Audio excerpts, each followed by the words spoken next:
नमाम्यहं सकलसिद्धि हेतु मुदा मुरारी पदपङ्कज स्फुरदमन्दरेणोत्कटां तटस्थनवकानन प्रकटमोदपुष्पाम्बुना सुरासुरसुपूजिता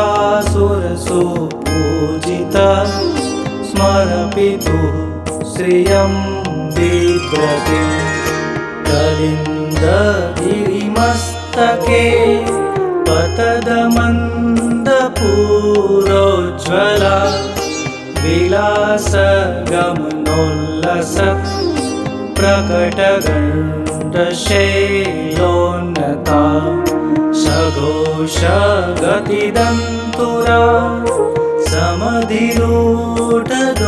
समधिरूढदोलोत्तमा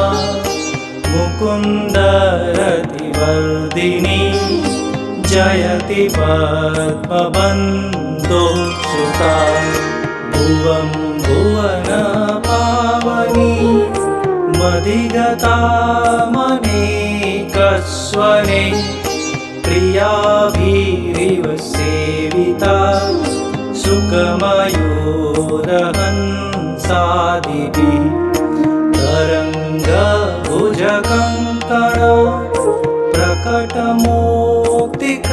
प्रकटमूर्तिकावालुका नितम्बतटसुन्दरी नमत कृष्णतुर्यप्रियां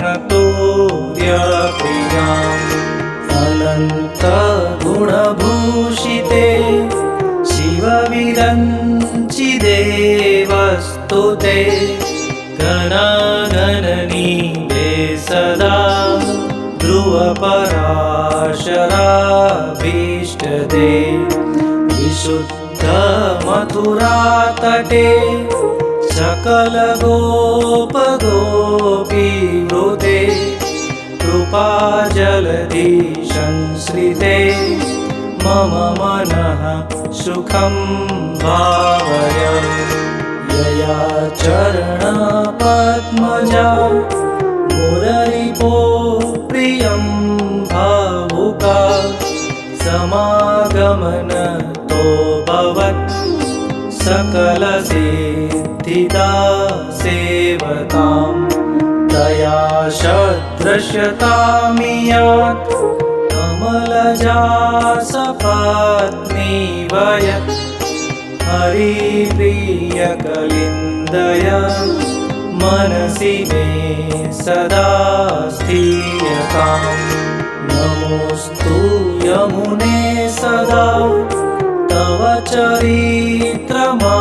चरित्रमात्यद्भुतं न जातु यमुयातना भवति ते पयः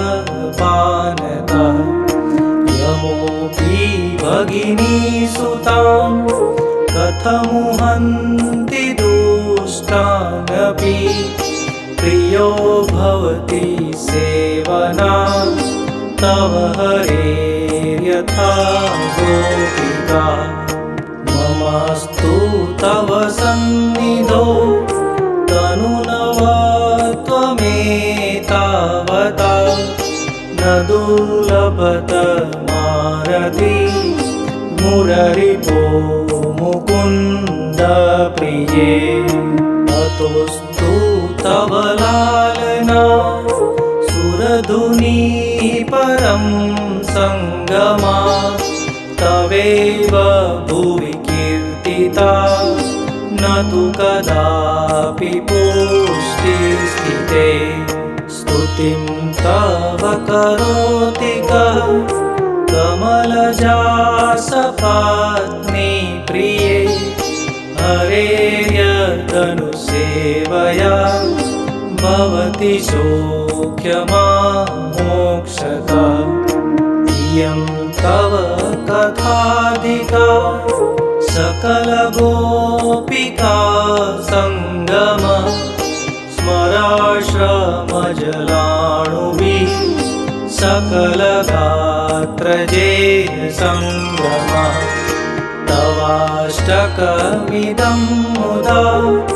पठति सूरसूते सदा समस्तदुरितक्षयो भवति वे मुकुन्दे रति